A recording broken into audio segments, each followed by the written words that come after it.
Good morning, everybody, and welcome back to OpenStack Now. We are here with two people who we are really looking forward to talking with. We are with Mark McClain, who is the CTO of Akanda, and also Henrik Rosendahl, who is the CEO of Akanda. And Akanda is a networking play that is part of the greater OpenStack ecosystem. I'm here with my host, John Jainschigg, and I am Nick Chase, and we are going to jump right in. Mark, tell us a little bit about what Akanda is, so that for those of you who are going, huh? So Akanda is a network orchestration platform that was designed with OpenStack in mind. We originally began the project back in 2012, specifically for OpenStack, and really took a look at developing the project from basically the deployer viewpoint. We want to allow multi-vendor network service orchestration, and really want to make it really simple, compatible, and open source from the beginning. We've always been Apache 2 licensed, kind of in our DNA, and so really what we've been trying to do is grow the greater adoption of the project. Akanda, the company itself, is a company designed to provide software and services around the software. Okay, so just from a technical standpoint, how does it relate to Neutron? So from the technical standpoint, Conda is basically from Neutron's viewpoint, looks like a plugin, whether it's a layer 3 plugin or say a higher level service plugin like load balancing, VPN, firewall. So from the Neutron standpoint, a tenant would use Neutron as it normally would, but Akanda would be in the background orchestrating the actual changes to the data path for the particular network function. Okay. So now you decided you just wanted to kind of get this built from the bottom up piece. Is that a little kind of weird? Because now you were the PTL of Neutron. Yes. Yes, I was the PTL of Neutron. And so, part of that was, if you take a look at Neutron itself, it's a tenant-facing REST API that allows for multiple implementations of that API. And so, the way we've always viewed Conda is it's an implementation of with a particular opinionated version, no different than any other kind of opinions, except for ours was designed from OpenStack versus trying to bolt something onto OpenStack. Okay. That sounds. Now, what is different about that approach, you think? I think fundamentally you don't have to go through the gaps and the steps of saying, okay, here's the OpenStack models that a tenant uses, and now I have to re-render those onto particular backend models. Another one of the biggest differences is that we designed to be multi-vendor. A lot of the solutions out there are designed to be like, once you integrate that particular SDN controller or that particular solution, it's the only one. It doesn't really share well. It doesn't allow you to have a multi-vendor strategy, multiple implementations of the same service that can be differentiated on cost, differentiated on operational complexity. That's one of the more distinguishing factors is that Akanda supports that. Gotcha. So then I guess I'm looking to become a little clearer on what Akanda technology is actually doing. It sounds like, you talk about re-implementing the API. Does that mean that you're brokering transactions between, the client or the tenant and the SDN? So in some cases, what we're doing is we're receiving the notification. Since we're a plugin to Neutron, we're not directly brokering API interaction. Neutron's handling that for us. What we're doing is handling the backend implementation. So when Neutron will, validate the tenant API call, and then dispatch it onto Akanda to handle and then from there, we will talk to whether it's the layer 2, layer 3, layer 4, or maybe a layer 7 system to then actually orchestrate it. And at the core of Akanda is an orchestration process, which we've kind of nicknamed the rug. It's kind of the escape prototype name. Originally when the project started in 2012, I think every developer gives a project a cool name, and ours came from the Big Lebowski. So there's a line in that movie about the rug really tying the room together. And so it's just kind of stuck. So, it goes with all that, bath verbs, white Russians, the whole Big Lebowski theme. So then a command comes into Neutron. Say we want to create a tenant wants to create a subnet, and that gets copied to Akanda, or Akanda captures it. And then what does Akanda do to it? Who does Akanda talk to? So in your instance where you had, say, a subnet call comes in, that's kind of the beauty of Akanda is it's really deployer configurable. So in some cases, if a subnet call comes in, it depends, if there's, Akanda's agnostic at the layer 2 from a layer 2 perspective. So you can have a number of different backends. You could have a full-fledged SDN controller. You could use an orchestrator that's, say, orchestrating VXLAN tunnels, GRE, Genève, and so you could really, Akanda takes a look at what the configured layer 2 subsystem is, and then either decides to take an action or just completely, defer and defer it onto the lower level system. If we were to take, say, a look at like a higher level service, like load balancing, for instance, Akanda would say, okay, hey, I'm responsible for orchestrating load balancing. It would go out and provision the appropriate resource, whether it's load balancing on hardware, load balancing, say, within a service VM, or load balancing within a container, depending on how the deployer is configured the actual service instance. So part of making Akanda work in a cloud means making it compatible with the backends. Yes, making compatible with a lot of backends, and that's really one of the motivating factors for us. Because at the time, it was founded at DreamHost alongside of Ceph and storage, and so interesting. We were looking for a way to empower us to kind of evolve our deployment over time, also to have a multi-vendor mix of technologies. So when Akanda comes in and looks for a request, it can actually match up the typological resource also with the appropriate implementation in terms of cost and licensing, depending on what the actual customer is paying for. Wow. How interesting. So it comes with a lot of this intelligence built in, and then what happens in the inevitable case where it sees an SDN it's never seen before? So in the case where it sees an SDN it's never seen before, there's a number of different ways. One, we're mostly L2 agnostic. In some cases where we want to kind of have a deeper integration, we can write drivers at that level. We've worked with a couple of partners in terms to improve the L2 experience and improve our hooks. Akanda itself, we deployed in production on both open source implementations for layer 2 and layer 3, like the ones that you would find in terms of OBS and Linux Bridge within OpenStack. We've also deployed in production on top of some proprietary versions from some other very well-known vendors. So this sounds like a problem that if it exists will be temporary and will work itself out naturally over the course of time based on customer demand for particular compatibilities and seamlessnesses. Yes. Seamlessnesses? I like that. I'm a marketing guy. I play with terminology. I like seamlessness. Excellent. So now it seems like you're obviously you're very interested in the ecosystem at large. Because that's kind of the whole point. Now, so now you are also you're on the OpenStack technical committee right now. And from what I understand, there's been some news out of the technical committee regarding Akanda, as a matter of fact. Right. So, one of the things, and one of the reasons why I continue to serve on the technical committee is supporting the broader ecosystem as a whole, growing the OpenStack ecosystem. I really believe that the 4 opens that we base our community on are very super important in terms of growing open source community. And so one of the things that we've done with Akanda is, while it's always been an open source project from the beginning, one of the things we targeted is making Akanda part of the OpenStack ecosystem officially, making it an official project, integrating it in, as an official member, not just kind of as a community member that runs alongside of the project.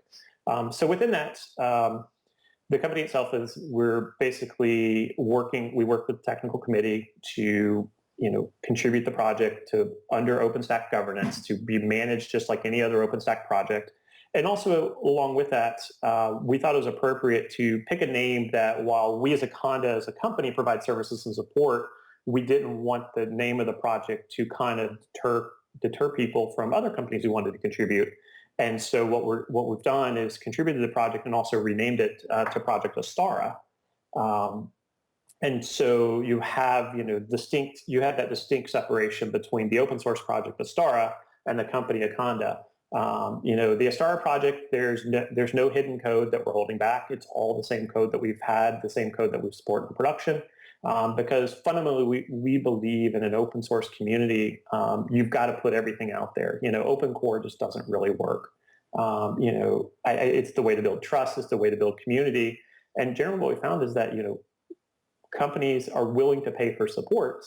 They just don't like hidden gotchas. And also, it's kind of, from an open source perspective, always believed that you don't want to hold things back. It kind of feels when it doesn't feel very genuine. You're like, hey, we're open source, except for this really critical bit that performs very well. I mean, you can run open source, but by the way, we've kind of hobbled it. I mean, it doesn't really, it doesn't win you any friends. It doesn't build you any credibility or loyalty. And so from that standpoint, Project Astara is all the code. It's the same scalable production ready code that's been running in production now for several years.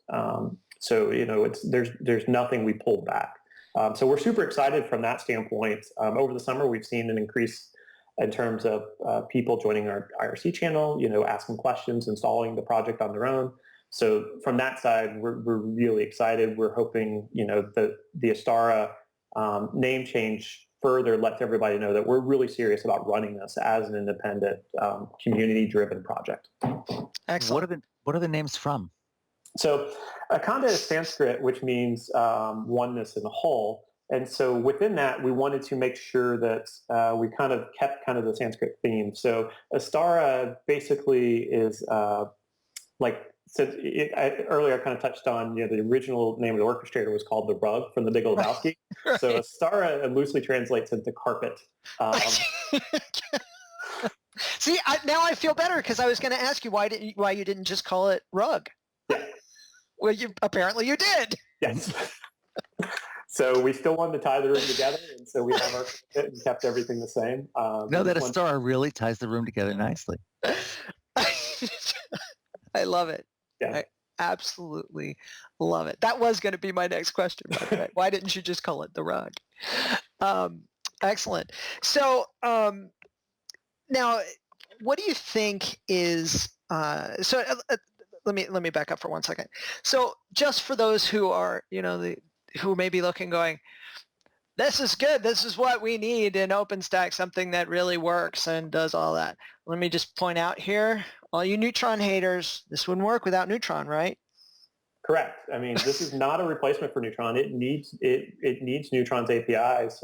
It's part of, it's a broad, we live in a broad ecosystem and we have to work with the projects around us. So, for Astara to be successful and work at scale, that means Neutron has to work. That means integrating with Neutron. That means integrating with Nova if it's service VM backed instances. So, that's why we still contribute and work towards improving Neutron as well. Excellent. I do want to just kind of back up for 1 second on the subject of contributions. I meant to say this earlier, but got distracted by the rug. For those who are not familiar, the term open core, if you want to just quickly explain what it was. You did by context, but for those who don't know. Yeah, so commonly what you'll see in some projects with open core, which is you'll see a subset of the project released as open source. And then what happens is typically you'll have some for-profit enterprises will hold back either better implementations of, say, a particular module or maybe a proprietary version such as that's encumbered by, IP encumbrances, and so you can't release it. So, in some instances, the open core will be functional enough but not designed for scale or missing a critical component that you need to either make it easier to manage, easier to deploy, those type pieces. Right, and Akanda is not doing that, and of course you're preaching the converted here because Mirantis is of course the same. We do the same thing. We do all our work upstream first. So, Excellent. Now, what do you think is the most important thing that OpenStack needs to be focusing on right now? Let's just take a turn to the left. I think one of the things that OpenStack needs to be focusing on is just kind of that continuation of, how do we improve that experience? I mean, OpenStack is a pretty complex system. Over time, we've built up some technical debt in terms of, the TC this summer is kind of codified. Okay, here's our deprecation policy. It's not that it changed. It's just we kind of really officially kind of wrote it down. 5 years in, there's still documentation. Yeah. Sorry, go on. And that really is a jump off point in terms of taking a look at the documentation and improving the documentation around how Neutron's installed, how OpenStack's installed. Talking with some of the other contributors at like mid-cycle meetups. Really diving in and saying, for these particular configurations, here's how you install and deploy OpenStack. I think one of the challenges is OpenStack is such an open ecosystem that if you talk to deployers who are running a different mix of technology than, say, what's run through the gate, sometimes you run into some interesting challenges. And so, how we document that, how we kind of work through those, anytime you change up the mix of implementations, you always kind of introduce a little bit of jitter into the universe. And sometimes that manifests itself in some interesting challenges. So I think growing OpenStack, growing the community base. Also, if you take a look at the leadership, it's kind of exciting to see in terms of the new people joining leadership ranks within OpenStack in terms of, PTL elections. We had, the recent ones are very, had lots of contested elections, which is a good thing and a healthy thing for our community. As well as the number, of new entrants into the TC election process. That's super exciting times. Excellent. Yes, it's terrible when senility is a horrible thing. Anyway, so in terms of these, when you get these different details put together, I just want to throw in a plug here that's what the Refstack project is all about, correct? Yeah, so the Refstack is really making sure that the deployments are coherent, that the implementations are consistent as a way of grading them, and not what grading, but self-evaluation in terms of making sure they meet the criteria. As a matter of fact, one of the employees of Akanda is the former PTL of the Refstack project. So upstream standards are something we definitely believe in. Great. And Catherine Dieppe, who is the current PTL, I believe, we're going to have her on the podcast in the next couple of weeks, I think, to talk about Refstack and how now when you run Refstack, you can submit your results so that the community can see, well, what is standard, what actually works, what doesn't work, and what pieces are people actually using. Right. So, Henrik, I apologize. We haven't really asked you any questions. So what is kind of your perspective on all of this? Well, I mean, obviously my charter for running the company at Conda is balancing the open source and OpenStack community aspect of it with running a business.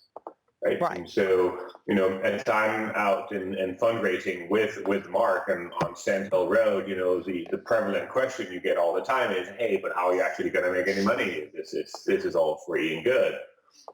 And so really, that's the challenge that, that you're facing every day from an open source standpoint. And luckily from our end, some of the big networking vendors have trained customers well in the past to pay for support and services. So this ends up being, sort of enterprise selling with big ticket items for sure, which calms down the sort of the investors in general. The thing about Conda and Astara specifically is much like what Astara did to VMware, it was creating sort of like an independence of a hardware-dominated, agenda. Akanda and Astara specifically can do that to the OpenStack community. Create something that is hardware independent. It's actually made to tie together all the different high-level services from different vendors. but largely be independent of, say, undue pressure. Gotcha. I think it's quite ironic that we're talking about how the OpenStack, but not the OpenStack, but the open source model of charging for, support is partly successful because the proprietary vendors have trained companies to do that. Well, yeah, I mean, it is ironic, but nonetheless, it works. Yes, yeah. It's ironic, but it works. All right. So my big question, and I almost always ask this question, but so are there any questions that you wish someone would ask? Things that aren't being talked about that you wish were? I think probably the biggest thing in terms of, why contribute another project into the OpenStack ecosystem? When there are, why would you not want to make Neutron better or change Neutron fundamentally? Kind of comes up at times, and from our perspective, Neutron itself is best when it works as with the API services and works on that side. I think within our ecosystem, there's room for lots of different implementations because each cloud's a little different.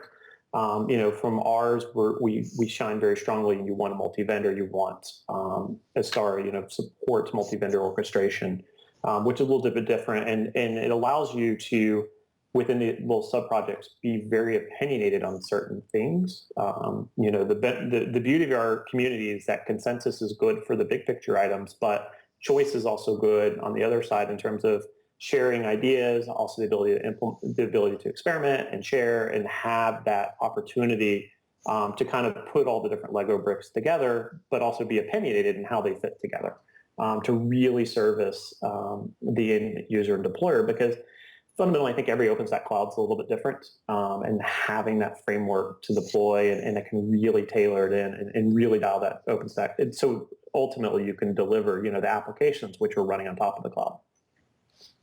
Sounds great. John, did you have any final remarks? No, I have to say this is a fascinating product, and I'm going to be very interested in watching as you continue evolving it, and hopefully get my hands on it and get to play around with it some. Yeah. Excellent. All right. Well, I want to just take the opportunity now to thank Mark McClain and Henrik Rosendahl from Akanda, and also, of course, my illustrious co-host, John Jainschigg. Thank you very much. I'm Nick Chase, and we are OpenStack Now, and we will be back next week. Thank you so much for spending your time with us. Good afternoon. Thank you.